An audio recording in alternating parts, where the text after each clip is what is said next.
on Exodus chapter 21. Verse 1 says, "Now these are the ordinances which you are to set before them." Now, Moses is told there are ordinances that are to be followed by his people. Now, Israel was just recently given the 10 words, which is really the superstructure of the Torah. Now Elohim will give more ordinances for every day as his people.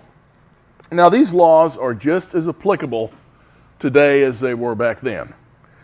The difference is some cannot be enforced or can't go into effect due to the laws of man today. For instance, one is not allowed to sell oneself into slavery in order to come out of poverty in this day, and we're going to deal with that some. Therefore, the laws of slavery don't apply because the government is the only entity that's allowed to enslave people today. People can't do it. Now, but in all cases where the situations described can occur, the laws should be followed by all who are involved. And also, the penalties for breaking some of these ordinances can't be enforced. It has to be enforced by the government. We can't enforce them as individuals or as a group. It calls for the government to do so. And if the government does not do so, there's not much we can do about it. Have you ever been told by Christians will follow the Torah? Do you stone your children? We're talking back to you. Have you heard that one? Yeah. No, can't do it. The government's supposed to do that, actually. They are supposed to, the parents are to bring the child, or usually not a child, it's usually a smart aleck teenage boy, bring him to the judges, and they make a decision.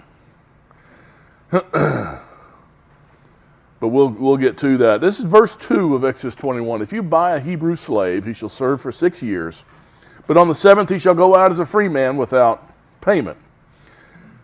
In some instances, people sold themselves into slavery. This would occur in cases of extreme poverty or insolvency of some kind. By self-sale for a period of time, the destitute poor could gain some measure of security in life. And you've seen parts of the world today, and there's a lot of parts of the world today that would relish that opportunity to be able to sell themselves into slavery with people that are fairly well off, and by worldly standards, we're all very well off, you know. We got to keep that in mind. Now, this particular passage is referring to those who are Hebrew, who are bought as slaves. But it could also apply to those who are sentenced to slavery in a punitive way through theft or other lawless activity.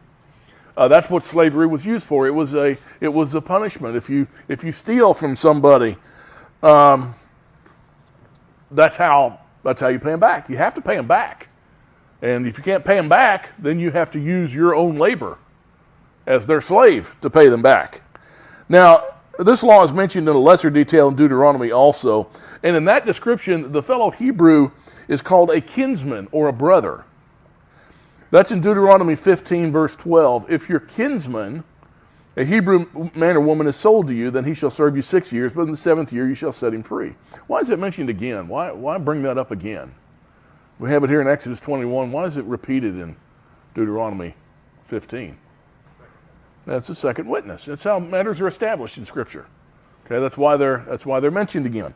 And in the New King James Version, it says, instead of your kinsman, it says your brother. So we have to keep that in mind. We're talking about dealing with our brother here in this situation. Verse 3, "If he comes alone, he shall go out alone. If he is the husband of a wife, then his wife shall go out with him. If the Hebrew man goes into," oh, thank you so much. "If the Hebrew man goes out into slavery single, he must leave the master single. If he was married when he was sold into slavery, then he's married when he leaves. He's also a married man then too. He is to go out in the same matrimonial condition as he went in." Now we have a special condition here.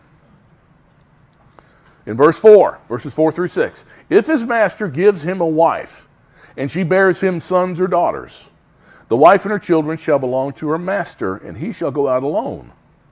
But if the slave plainly says, I love my master, my wife, and my children, I will not go out as a free man.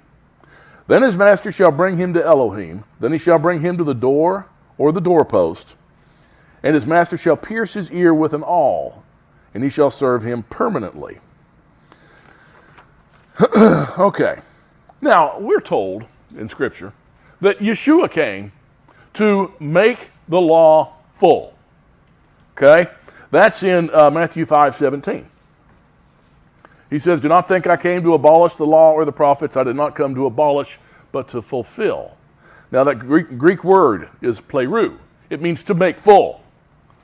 All right? It doesn't mean to do away with, doesn't mean to abolish. You know, Jesus fulfilled the law, therefore I don't have to. No, that's not what this says. It's the same word that used when Yeshua said, cast your nets over here, and then they pulled all those fish in, and then the boats were full. Same word, okay? We're filled up. And that word for abolish, really it means to deplete. I didn't come here to deplete the law, but to make it replete, okay? To make it at its fullest. So now with that being the case, we can see a fulfillment of this particular law here in Exodus 21. When Yeshua came, he was a servant of the Father. In Matthew 12, verse 18, behold my servant whom I have chosen, my beloved in whom my soul is well pleased. I shall put my spirit upon him, and he shall proclaim justice to the Gentiles. Now while he was here as a servant, his master betrothed to him a bride. The bride was Israel. In Isaiah 54, verse 5, for your husband is your maker, whose name is the Yahweh of hosts, and your Redeemer is the Holy One of Israel, who is called the Elohim of all the earth. Although betrothed, the marriage is not finalized until Messiah returns. In Revelation 19, starting at verse 7. Let us rejoice and be glad and give glory to him, for the marriage of the Lamb has come, and his bride has made herself ready. And it was given to her to clothe herself in fine linen, bright and clean, for the fine linen is the righteous acts of the saints. And he said to me, right, blessed are those who are invited to the marriage supper of the Lamb. And he said to me, these are the true words of Elohim. Well, in order to accept his bride and stay with the master and stay with his bride, he had to be pierced. In John 19, verse 34, but one of the soldiers pierced his side with a spear, and immediately there came out blood and water. You know, if the requirement is for the ear to be pierced, see, that's not a problem. Because before he was hung up on that stake, nailed to that stake, he was flogged. After his sentence was decided. Okay, I'm going to kill him, but we're going to flog him first. In Matthew 27, verse 26, then he released Barabbas for them, but after having Yeshua scourged, he delivered him to be crucified. And the scourging was done with a flagrum, they called it. And it had pieces of bone and metal in it, and the leather straps to make sure they got maximum. Let's say you could see the ribs of a man after he'd been flogged like this. And I'm sure they caught his ear a couple times too. They weren't real careful. So you see, this law concerning the permanent servanthood of Yeshua is also in fulfillment of the Messianic Psalm 40, verses 6 through 8, where we read, sacrifice and meal offering you have not desired, my ears you have opened. Burnt offering and sin offering you have not required. Then I said, behold, I come, in the scroll of the book it is written of me, I delight to do your will, O my Elohim, your Torah is within my heart. See, he came to make this law full, and he did in a very literal way. Any questions on that before we move on? He took the bride. Yeah? What was that verse again in Matthew that I keep getting hammered? Would they say it make? That one. I think. Did not come to abolish, but to make full. See, that term Don't let the term fulfill. It's a bad, poor translation. Yeah. He said what he meant by making it full. That is the act of his crucifixion. His actions made it full. Yeah, that, and not the fact that it's full. Now, do away with it, we're going to get a new one. Not even associated. Right.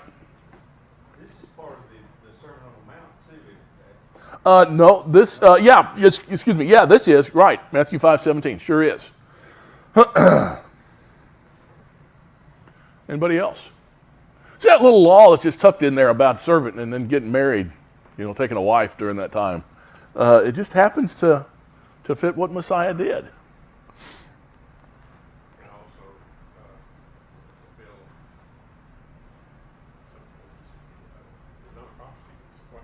something he said. Yeah, Everybody missed. yeah. Yeah, see, this is why I think it's so important to study Scripture and study every verse, okay? Because there's so many things here that we can catch that are important. Yes, every sentence is so intricately tied together. There's so many different authors, but there's really only one author. And the different men that he worked through enabled it to be verbalized in different ways to us, and also with different actions. Now, continuing here in Exodus 21, starting at verse 7, and if a man sells his daughter as a female slave, she is not to go free as the male slaves do. If she is displeasing in the eyes of her master who designated her for himself, then he shall let her be redeemed. He does not have authority to sell her to a foreign people because of his unfairness to her. And if he designates her for his son, he shall deal with her according to the custom of daughters. Now, a father from a poor family might sell his daughter to a well-to-do family in order to secure some kind of a future for her. Okay? Now, this sale presupposes marriage to the master or to the master's son. The Torah states she is to be treated as a daughter or a free woman. A female in this way is not sold into any kind of sex thing. That's not what this is at all. This is a betrothal, is what it is. She can only be sold as a future wife for the master or for his son, and that's it. Verse 10, if he takes to himself another woman, he may not reduce her food, her clothing, or her conjugal rights. So if he takes a second wife, he's got to still support her in the same manner. He must still supply her as a wife and cannot supply her or treat her as a servant. Verse 11, and if he will not do these three things for her, then she shall go out for nothing without payment of money.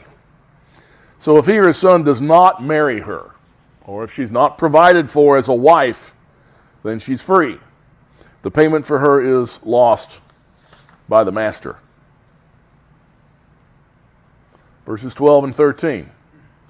He who strikes a man so that he dies shall surely be put to death. But if he did not lie in wait for him, but Elohim let him fall into his hand, then I'll appoint you a place to which you may flee. The penalty for murder is death. Okay, very plain and simple. If the killing is accidental, then Elohim provides cities of refuge for the accidental manslaughterer to flee in order to be protected from retaliation. And that's in Numbers 35 and also Deuteronomy 19. We'll get to those later, but that's what those cities of refuge are for. And there are 6 of them that are placed throughout Israel, and they're spaced apart, so one can get to one of those if they really have to.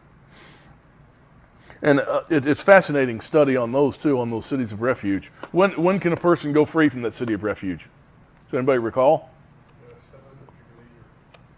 No, not for this. This one's a little different. When the high priest dies, the death of the high priest, then you're free. Yeah. Verse 14, if, however, a man acts presumptuously toward his neighbor so as to kill him craftily, you are to take him even from my altar that he may die. So the passage says, so you take a guy like this even from my altar. That means even if he sought refuge at the altar, or it also means even if this guy's a priest. Okay, it doesn't matter. Justice cannot be escaped. That's the important thing. The penalty for murder is death. We're told elsewhere in Torah that the execution can only take place on the word of 2 or more witnesses. Also, Torah states there is no compensation that can stop the convicted man from being put to death. Can't buy his way out. Can't bail him out, huh? Nope, can't bail him out. Numbers 35, starting in verse 30, says, if anyone kills a person, the murderer shall be put to death at the evidence of witnesses. But no person shall be put to death on the testimony of one witness.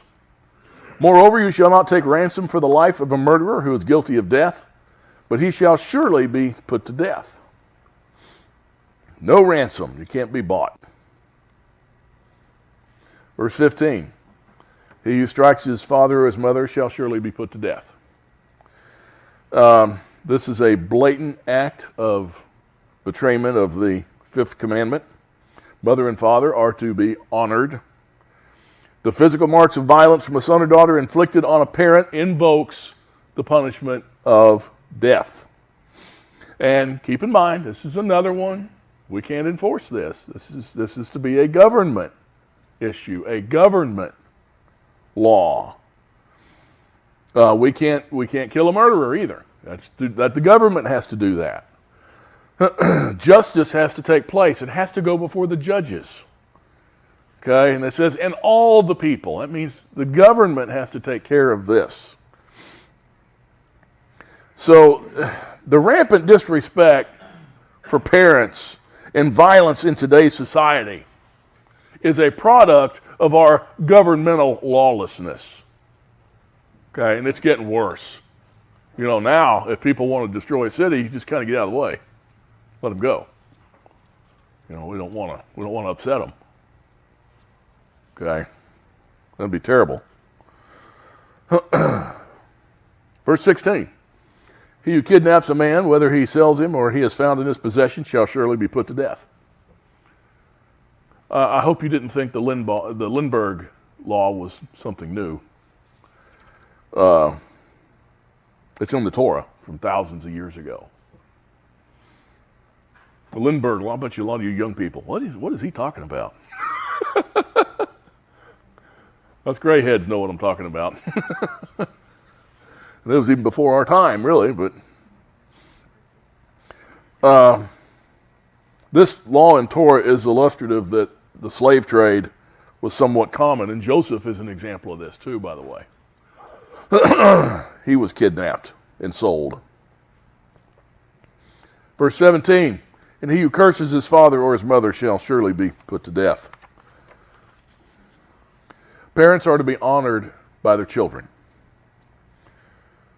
To bring up your child in a disciplined fashion to where they respect their parents could save their lives. That's what it's for. I mean, anybody have a problem with with something like that? No. Well, neither. Does it sound too harsh? You know, the thing about it, I have people say, well, my gosh, all kids would be put to death. No, they wouldn't. The first 1 or 2 would.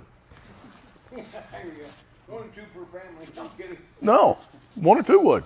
Put it on TV. Or just, you know, so like my mom said when she was a little girl. It was a Sunday after church. She hitched up the wagon. Yeah, the horse-drawn wagon. Hitched up the wagon. And said, Billy, we're going to town. She said, okay, what are we going to do? He said, we're going to the square. Okay. Went to the square, watched a man get hung. This is Chicago in the 20s. And she said, I'll never forget it. And I looked at Grandpa and said, I'm going to be good. Yeah, well, that's good. That's a good thing.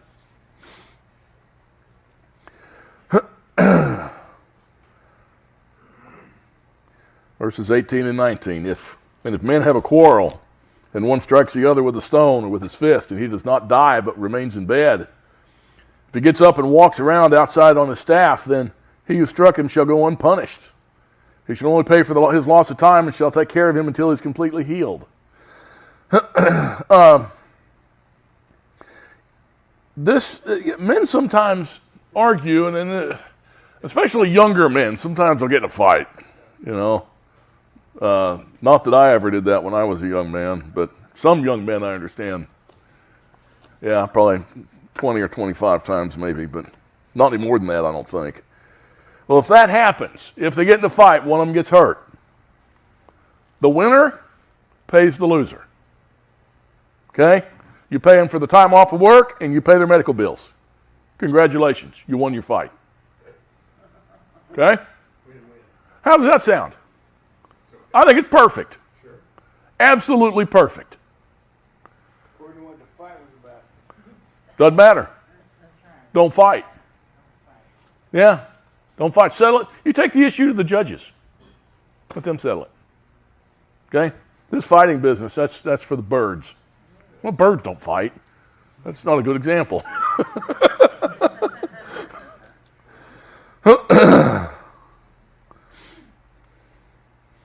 So the practicality of these instructions is tremendous. In verses 20 and 21, if a man strikes his male or female slave with a rod and he dies in his hand, he shall be punished. If, however, he survives a day or two, no vengeance shall be taken, for he is his property. See, how do you get your slave to work? He owes you. He stole from you. How do you get him to work? Well, sometimes it takes some coercion. And you can do that. You can use it. Now, if it's in the case of someone sells themselves into slavery, I mean, they want a good life. They want a better life. Chances are they're going to be good workers. But in something like this, keep in mind there's no jail or imprisonment in that day. Incarceration is not scriptural. Incarceration is not scriptural. You know, well, I hear people say all the time, well, we need to do a better job of rehabilitating in prisons. I don't know of rehabilitation taking place in prisons, do you? People put their time in and try not to get caught again. They send them to the weight room so they'll be in better shape. Send them to the weight room, yeah, so they can be even in better shape, give them karate lessons. Pass the bar exam when they get out, you know. That's right. I was talking to one guy. I was getting my oil changed, and he's sitting in the waiting room there. And I don't remember what the subject was in the paper. Something came up about prison.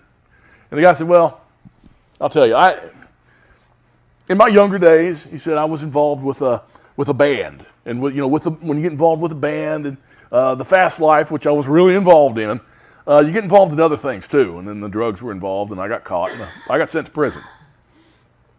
He said, actually, it wasn't that bad, except there's no women. Okay, it was kind of a light duty prison. We had TV as much as we wanted. We had to play basketball, tennis. So that's the only problem. There's no women. Oh, and I got my teeth fixed. There you go. 3 meals a day. 3 meals a day. Warm in the winter. Yeah. In the summer. Yeah. So if someone's caught stealing back then, they had to repay the victim plus pay a penalty to the victim. Whatever that is, depends on what they stole as to what the penalty is. If he could not repay, he becomes a slave of that person he stole from. If a man kills a male or female slave and that slave dies right away, then the owner risks getting killed. Okay? However, if that slave lives a couple days after that, then it's to be interpreted that the intent of the owner was not to kill the slave. Okay? But to punish him or her. Then the master will not be punished. So that puts a lot of the onus on, don't do the crime. Okay? Don't do the crime.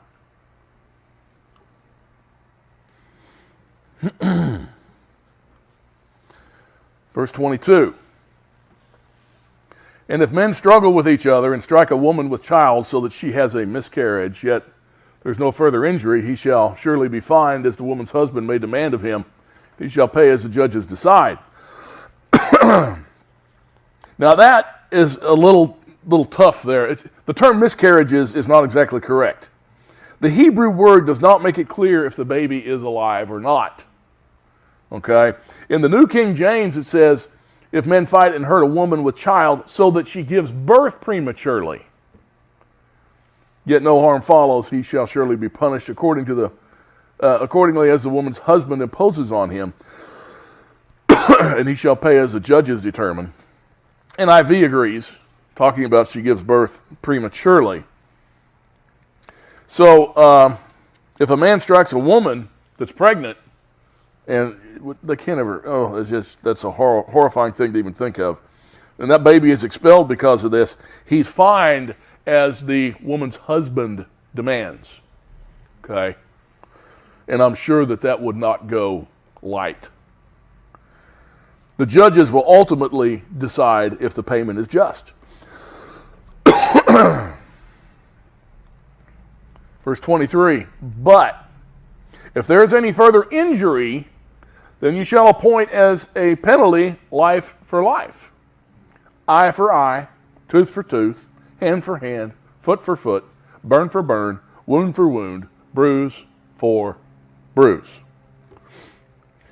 The baby in the womb is afforded the same protection as any other person. Any injury to the baby or the mother will also be taken on the one who did the offense. Okay? Plus he's going to pay. I would suggest to exact the penalty before he is he's killed for if that were to happen. I have a lot of people that argue with this, an eye for an eye. I don't know how it could be more fair. That some smart aleck, mostly atheist people say, hey, eye for an eye, we'd all be blind. No, we wouldn't. Whose eye have you knocked out? You knocked anybody's eye out lately? I haven't either. You just said they're not too bright. They're not too, you're exactly right, Tom. They're just not too bright. Come on in. I don't know the term. I don't know what is better than that. That's how it should be. Verses 26 and 27. And if a man strikes the eye of his male or female slave and destroys it, he shall let him go free on account of his eye. And if he knocks out the tooth of his male or female slave, he shall let him go free on account of his tooth. Slaves have a lower status than other people, but protection is given. If the beating or whatever is that bad, they lose an eye or a tooth, then they're free. Verse 28. If an ox gores a man or a woman to death, the ox surely shall be stoned, and its flesh shall not be eaten, but the owner of the ox shall go unpunished. If, however, an ox was previously in the habit of goring, and its owner has been warned, yet he does not confine it, and it kills a man or a woman, the ox shall be stoned, and its owner also shall be put to death. This law states that the owner is responsible for his animals. But allowance is made for the fact that animals are just that. Okay? They are animals. They can be unpredictable. But if they do this once, the owner must destroy the animal. If he doesn't, it could cost the owner his life if he does it again. Verse 30. If a ransom is demanded of him, then he shall give for the redemption of his life whatever is demanded of him. This is interesting. The relatives of a man who is slain by an ox or an animal can demand a ransom for the life of that loved one in lieu of the life of the owner. This is because the owner did not intentionally kill the man, but it was his responsibility. And in that case, he could buy his way out if the people, the relatives of the person who was killed, desire that. Okay?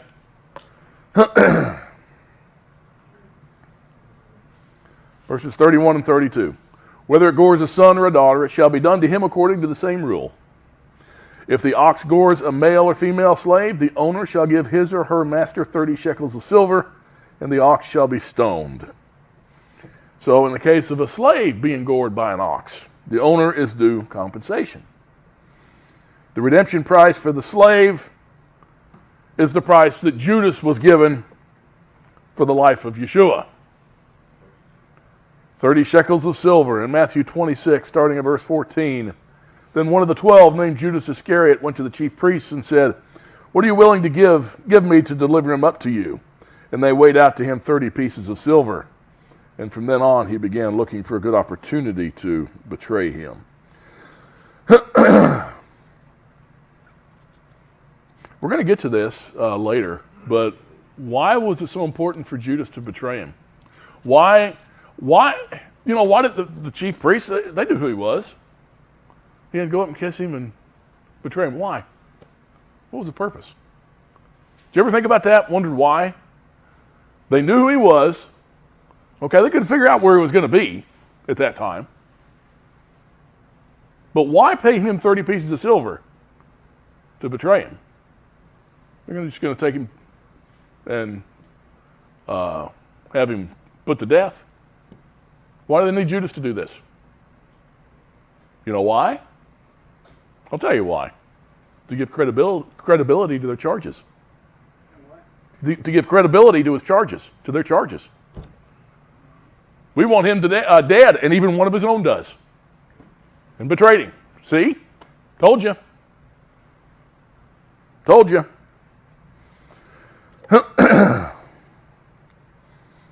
Exodus 21, verses 33 and 34. And if a man opens a pit and digs a pit and does not cover it over, and an ox or a donkey falls into it, the owner of the pit shall make restitution. He shall give money to its owner, and the dead animal shall become his. The old expression, you just bought yourself a donkey, okay, or a dog, or whatever, or an ox, comes from this expression. We are to be responsible citizens and not be a danger to our neighbors or their animals.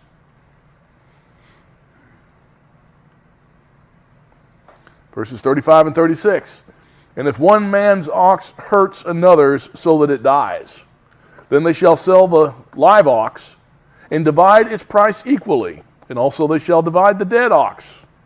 Or if it is known that the ox was previously in the habit of goring, yet its owner has not confined it, he shall surely pay ox for ox, and the dead animal shall become his. It's interesting. You know, once again, consideration is given for the fact that we're dealing with animals here. All right? If an ox gores another man's ox and kills it, both animals are sold and the money's split. All right? The guy that owned the ox that killed the other one, he didn't mean for his ox to kill that ox. It's an accident, okay? But this guy, he lost his ox now. Well, sell the one for food and sell the other one for work to somebody else, put the money in a pile, divide it in half. Everybody each gets half. However, if this ox has been known for goring in the past, that's that term again, you just bought yourself an ox. Okay? That's the way it is. These laws are fair and equitable, and they promote good relationships between his people. We should follow these today in the same way. We don't need judges to declare some of these verdicts with one another. But we can use these rules for our personal conduct and how we need to be with one another. We should willingly do so. A guy I work with, his name's Josue, wonderful young guy. He spent 10 days in Japan here about 6 months ago. And he just went by himself. Want to go to Japan. Want to look around. He told me, oh, use my cell phone, find any place I wanted to go. Okay, some people spoke English. He was there 10 days. And Japan, a different culture than ours. He said, I was there 10 days. I did not hear one time anybody yell at anybody else in 10 days in Tokyo and other places. Not one time did he hear him yell. He witnessed a car accident. You know what they did? Two men got out, looked at each other, and bowed. They exchanged insurance information. They talked for a minute. They bowed again, and they went their own ways.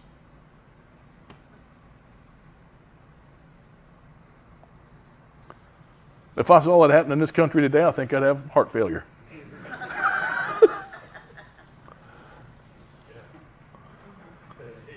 Their culture is outstanding. There's problems there. There's problems there. For one, they're not having kids. They're not having children. The culture is getting, the people are, the median age is getting way high. Yeah. In this country, we've heard about, we raise back up the wall. Yes, exactly. Any questions, any thoughts on Exodus 21?